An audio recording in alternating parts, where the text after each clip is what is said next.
Hey gang, how are you doing? I trust this finds you well. Well, MK is making news once again for all the wrong reasons. Breaking news, according to Ishmael Abram G, Parliament has cancelled all travel accommodations arrangements for MK party members due to be sworn in this week, as the party has indicated it will not attend. Parliament says the sitting will go ahead this week without MK members unless interdicted by court. Okay, so here is the letter from Parliament. Now, as you can see here, the Parliament is saying, "Dear Mr. Zungu," Mr. Zungu is the lawyer representing MK. I'll show you his letter just now. Your letter dated the 7th of June to the Secretary to Parliament referred to me for response bears reference. I note your concerns and your interpretation of Section 46 of the Constitution. I do not agree with your interpretation and am of the view that the Secretary to Parliament is legally bound to facilitate the first sitting of Parliament at the date and time to be determined by the Chief Justice. Accordingly, unless and until the results of the elections are set aside by a court pursuant to Section 49(3) of the Constitution, Parliament must ensure that the sitting takes place as directed. I take this opportunity to remind you that the first sitting of the Assembly and the National Council of Provinces will be physical sittings, and arrangements have been made by parliamentary administration to ensure that all members who appear on the IEC list as handed over by the Chief Justice are provided with travel and accommodation to attend sittings and the associated onboarding activities scheduled in Cape Town. Given your correspondence, we will instruct the officials to cancel all arrangements in respect of accommodation and flights to your clients' elected members so as not to incur fruitless and wasteful expenditure in contravention of the Financial Management of Parliament and Provincial Legislatures Act 2009. Kind regards. That is Advocate Zay Atikari. Okay, now let's check their letter then, now that we've seen this one. So here's the MK letter from their lawyer, Mr. Zungu. The letter is to Chief Justice of South Africa. Indeed, it's written from Z Zungu Incorporated on the 7th of June 2024. Can you see that? To the Chief Justice, and copied there too is, in fact, it's not copied, it's written to both of them, to the Chief Justice and the Secretary of Parliament. Can you see that? Proposed first sitting of the National Assembly. We act for the Umkhonto weSizwe Party, MK, a duly registered political party, our client. It has come to the attention of our client that in the past 24 hours, each one of the Honorable Chief Justice and or the Secretary of Parliament have participated in the handing over and or receipt of the purported list of persons nominated by the political parties for membership of National Assembly and or other provincial legislatures, making statements indicating that both the announcement of the date on which the first sitting of National Assembly envisaged in sections of the Constitution and the swearing in ceremony itself are imminent and likely to happen within days, aligning themselves with a particular and disputed interpretation of the relevant provisions of the Constitution. We are instructed to inform you that 3.1, our client intends to challenge the validity of the declaration of the results by the IEC pursuant to which the aforesaid lists were compiled. If the said decision reviewed and set aside, then the envisaged process will be legally incompetent. For ease of reference, a copy of the relevant letter of demand sent to the IEC is annexed here to marked X. As a result of its genuine grievances, as inter alia set out in Annexure X, our client has taken a decision for its 58 nominees to boycott and not to attend the envisaged first sitting scheduled to take place within the next 9 days or so. This will mean that the National Assembly will not have the requisite minimum number of 350 sworn-in members to constitute it, a question which is totally different to the quorum required for a properly constituted National Assembly. To the extent that you may dispute our interpretation, a court law will be called upon to resolve that dispute as discussed below. Okay, so this is their letter. In totality, it has got 3 pages. The interpretation of that section 53(1)(b) of the Constitution applies to the question of the proper constitution or composition of the National Assembly is is highly disputed. You know, lawyers do not speak English. That's why I'm struggling to read this. But nevertheless, they try to be profound and really to be deep when they write instead of writing simple English. But I guess it's their training. You can't blame them. In the circumstances, we are instructed to demand, as we hereby do, that either or both of the 2 offices which are currently seized with convening and or conducting the aforesaid sitting, namely the office of the Chief Justice and or the Secretary to Parliament, must refrain from doing so, as this will constitute an infringement of the constitutional rights of our clients, its nominees, its members, and more importantly, its voters, and indeed the South African people as a whole. This is a joke. In that regard, we request that you give an undertaking that you will desist from such conduct by no later than 10 a.m. on Sunday, the 9th of June, failing which our client will be left with no option but to approach the appropriate court of law to seek inter alia an order interdicting you from going ahead. Due to the urgency of the matter, we have taken the liberty of sending you the joint letter to the 2 relevant offices and to do so separately to each. In the event that the undertaking not being furnished, kindly furnish us with the details of your attorneys plus permissions to serve the relevant court papers on them. We look forward to hearing from you as a matter of extreme urgency. Well, remember I started with the letter from Parliament and then came to their letter. Now, this gets better because Jabulani Khumalo writes his own letter dissing this very, very letter that MK Party wrote here. So this is not just the end of it. Check this out. Here's Jabulani Khumalo's letter. Now, you'll remember Jabulani Khumalo is the disputed MK president. MK will attend Parliament's first sitting according to Jabulani Khumalo. I, Jabulani Khumalo, I want to just expand it a little bit. I, Jabulani Khumalo, am making this public statement in my capacity as the leader of Umkhonto weSizwe. Our members of Parliament will be present for their swearing on the designated date. The purported MK communication to the effect that Parliament is not constituted based on the absence of 58 MK members of Parliament is misguided in law and frankly embarrassing. By the way, I agree with Jabulani Khumalo in his interpretation or understanding of the law. He was properly advised. I don't agree with the Zungu guy, whoever he is, who advised MK, but obviously the matter will be discussed in court, right? The true leader of MK, being myself, does not agree with it.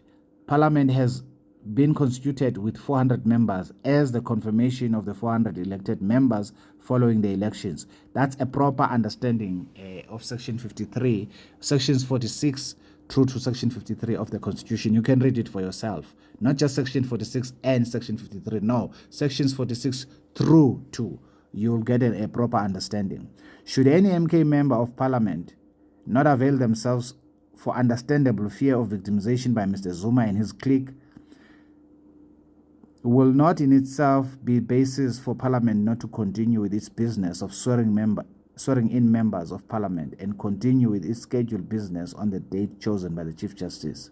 Mr. Zuma will not continue to abuse our democratic processes, the will of the people, and continue to undermine our Parliament and other constitutional institutions such as courts, and not least their leader, Chief Justice. I confirm that I, on behalf of MK, accept the results as pronounced by the Independent Electoral Commission, and no amount of stable conspiracy theories by Mr. Zuma will collapse this nation. Amandla, Jabulani Khumalo. And then he gives his contact details there. So these are exciting days. You can see here that there are different opposing parties. This is very, very imperative.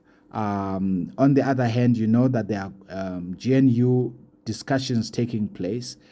Obviously, those GNU discussions, MK is also has been welcome to participate in them whilst they are taking the IEC election results to court.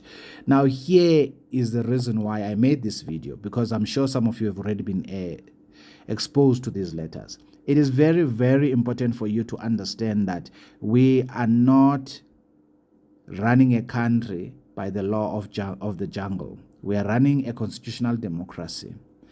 If you read the sections I've recommended that you should read, sections 46 through to 53, you will see that there is a legislation called, or rather an act called the Electoral Act. That act tells you the process, the due process that ought to be followed by all political parties, how to complain during the elections, which is sections 53 and section 54. Subsequent to that, any political party is entitled to complain following the stipulations of section 55. It is questionable that MK has followed the stipulations of section 55, because if they have, they do not need to stop this process. Why? Following section 55 means you submit evidence to the IEC for the purposes of them checking and righting the wrongs which you had identified. For an example, if MK party believes themselves to have gotten 60% in KZN, they need evidence to that effect. And a simple recount, a simple reconciliation of the VD slips will get them to the desired number, the desired outcome. And these changes will then be effected, and the parliament will obviously be informed of the results of such recounts, right? So what you're going to have a scenario of a recount being performed based on the evidence supplied. And the evidence was supposed to be supplied within a certain period of time. Just like the evidence was supposed to be supplied within a certain period of time within the elections. But parties have a recourse after the elections to appeal to the electoral, court within a certain period of time following section 55. And I hope, because there was a deadline, which was last Wednesday, I hope MK party has followed that. If they haven't followed that, I bet you my last dollar, they will not be able to stop the process of swearing in on Friday. Particularly with their poor interpretation that Parliament will not be able to constitute.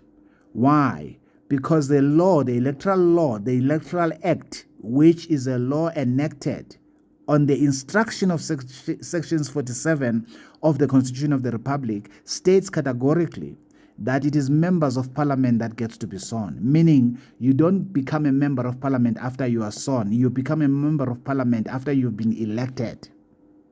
Now, I know, some people like to argue against logic. Hence, I'm recommending go read the act yourself. You can't read that act and come to a conclusion that you become a member of Parliament after you have been sworn. No. Hence, even Jabulani is saying in this letter that, let me read what Jabulani is saying here. And I'm not basing this on what Jabulani is saying. I'm basing this, one, on my own reading as a layperson, and having listened to a number of legal experts, including Professor Thuli Madonsela, on the matter.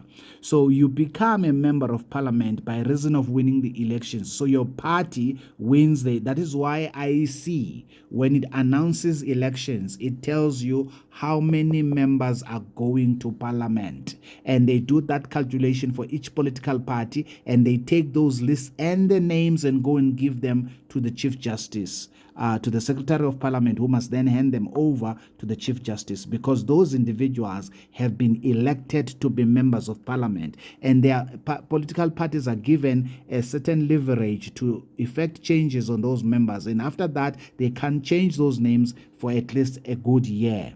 So the process, therefore, that has been followed here in terms of elections, and the decision to say, okay, MK, based on its vote, they get 58. Those are 58 members of Parliament. Now, for them to execute their obligations and responsibilities, then they get to be sworn in. Now, I know this may be confusing and some people may say it ought not to be so. I agree with that 100%. However, it is so. Very, very important. It's one thing to say it doesn't make sense. A lot of things about our laws may not make sense to a layperson. Why have they written it like that? I don't have a clue. But as it currently stands, all the 400 individuals became members of parliament by reason of their election. So now they're going to be sworn in to perform, meaning parliament now was constituted that you have the 400 members. If they then decide not to attend, there are severe consequences for that. And MK is not going to like the consequences because those consequences, again, are written in our law. So you cannot have a scenario where somebody who disdains our constitutions and calls it a Roman Dutch law thinks they can get our judiciary to play along the games that he's trying to play. This is very, very important. And I'm not sure why these guys who are advising him, the legal guys, are not advising him appropriately. I want to repeat, please go read sections 46 through to 53 of the Constitution and go and read the Electoral Act. Look at sections 53, section 54, and section 55 of the Electoral Act. And I'm simply saying to you, if MK has complied with section 55, then they will be heard. Then if they have evidence of their claims, because they keep on making claims which they have not substantiated. We are not running a banana republic here. If you would remember, or rather let me put it this way, I would have you reminded that JZ had said that Derek Hanekom was a spy during apartheid. He was sued his pants off by Derek Hanekom and he couldn't defend that. He had to pay him thousands and thousands of rands. They said last week or 2 weeks ago that there were 2 people that were arrested for tampering with the IT systems of the IEC and thereby changing the numbers which we see on the screen. SAPS has no record of such 2 people arrested.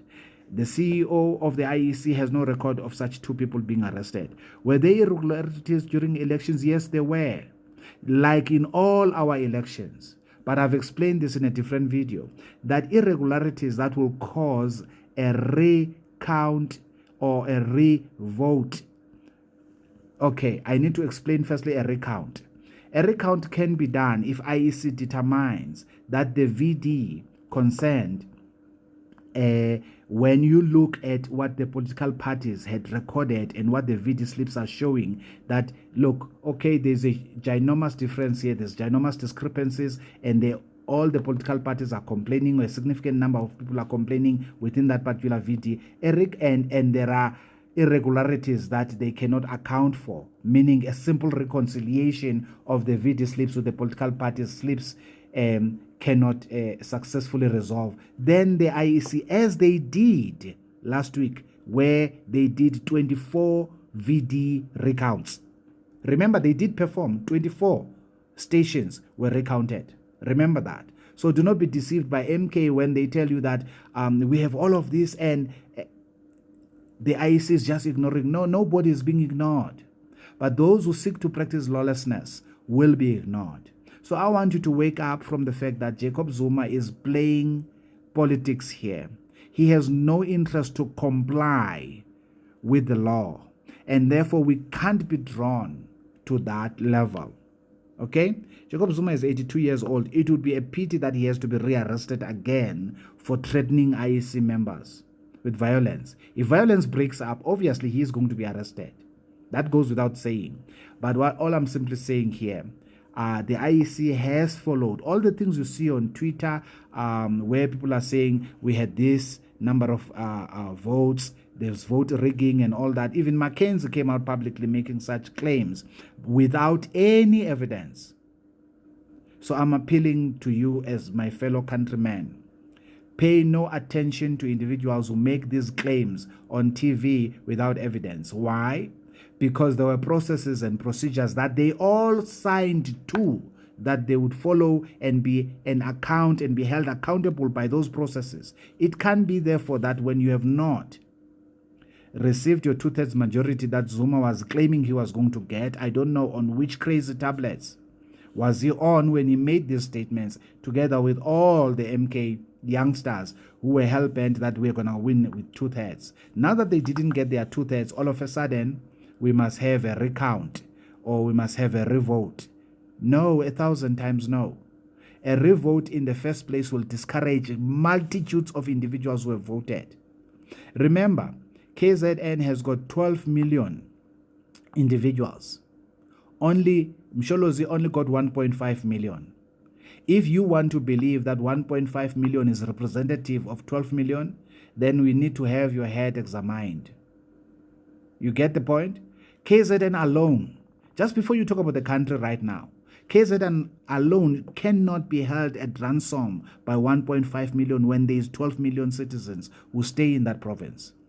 Did MK get the largest votes chunk in KZN? Yes, they did. And for me, that's what they should now, to gain trust, that's what they should focus on. To run KZN, to have a premier in KZN, to render service delivery, to get the people of KZN to believe in them, that indeed they are a political party worthy of their trust. Then perhaps next time, because the registered voters in KZN are more than 5 million and MK only got 1.5 million. They did not even get 50% of the registered voters in KZN. Okay? This is very, very important. The registered voters in KZN is about 5.7 million. MK only got 1. So if all those individuals came out to vote and they voted for either IFP or ANC, MK would not, they only got 45%, right? So it would have been possible for them not to have gotten more to be able to form a government. Another political party like IFP or ANC could have gotten more, right? But you know most what is happening in our country. The ANC has failed to deliver. That's why they were punished across the country. Okay? But the ANC in its former glory would have won the elections in KZN without a doubt, in its former glory, but not today. Nevertheless, I'm not here talking about the ANC. I'm here talking about the process that was followed. I apologize for what has come through to your screen, but I'm using my phone to record this message. Nevertheless, MK is trying to create a storm in a teacup. That is my opinion concerning this matter. I hope for their sake that they met the last week's Wednesday deadline for submitting Section 55. If they have not submitted Section 55, again, Zuma is resorting back to what I call victimology. That's how Zuma, by the way, became a president in 2008, by acting out as a victim. And South Africans do not like a person who's being abused. And look, we're all human beings. We fail. We've got emotions. And sometimes we use those emotions to make decisions, which of course is wrong. It's incorrect to do that. Why? Because then you end up in trouble. We end up with 9 wasted years. You end up with the Guptas deciding who becomes a minister. You end up with all manner of corruption, systematized corruption, highest rape rate in the world, highest crime, third highest crime rate in the world. Those are all the things that you get, and then you begin to have the law of the jungle prevailing in the land, which is exactly where Zuma as well as Ramaphosa brought us to. This is very, very important for you to understand, because I know Zuma's supporters always complain and say, but what about Ramaphosa? I'm not talking about Ramaphosa. I have videos on my channel that addresses Ramaphosa and his corruption and how that is not trustworthy. Okay? But nevertheless, guys, I just thought that I should share that with you. So, in a nutshell, MK party has got domestic problems, which I think on Thursday will be heard in court between Jabulani Khumalo and MK, and it will be decided once and for all. Hopefully the court will deliver the verdict as soon as possible, because it will obviously not be delivered on Wednesday. I think they are going to make their arguments. I stand to be corrected here, but they are appearing in court on Wednesday, MK and together with Jabulani Khumalo, whether or not he's still a leader. And he still recognizes himself as a leader, and he makes an assertion that he will be in parliament on Friday because his name is on top of the list that was submitted, so it cannot be removed until this court case is finalized. When that is finalized, we will know whether Jabulani Khumalo is a leader or Jacob Zuma is a leader of MK. So they still have this domestic problem that they must resolve. Notwithstanding that, if we follow then the Jacob Zuma story, we get to understand he recognizes himself as a leader, And as a leader of that party, he doesn't recognize our elections as they have unfolded. And his lack of recognition of our elections does not mean our election outcome is not correct, because our elections outcome had to follow certain procedures which are documented in the Electoral Act. So for him to challenge our elections successfully, he ought to run within his own lane. Any athlete that runs and wins, yet he runs on other people's lanes, he will not be regarded as a winner. This is very, very important. Am I saying that MK won? Not by a long shot. That's not what I'm saying. People who try to create an impression that MK got 2/3, they need to have their heads examined. There's no way MK or any other political party that was led by Zuma could get a 2/3 majority. Okay? And as for me as an individual, for an example, I think that we are playing with fire here by entertaining this delusion.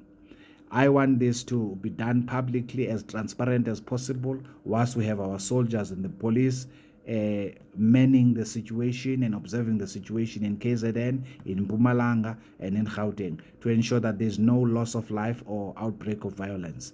We need to deal with these individuals according to the law. They must follow the law, and if they have indeed a case, we may find ourselves revoting.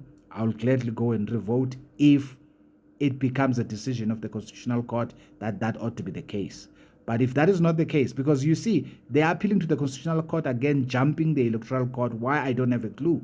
And they may just be sent back, and they are doing this on an agency basis. I can tell you now in advance, I'm not a lawyer, but it doesn't make sense. Just like I said, they would not win the issue of the Section 47 of the Constitution 1E. I'm putting my head on the block right now. They're not going to win the issue of the agency in the Constitutional Court at all. They will not be entertained on an agency basis. Why? There was a process they were supposed to follow. And this is a court of last resort, having observed and followed all other avenues. The question is, did they follow those avenues? Nevertheless, let me love you here and leave you. Of course, your comments are more than welcome down below. As you already know, I delete insults. You're more than welcome to subscribe to the channel and spread the video to as many as possible. Tell me what you think about MK.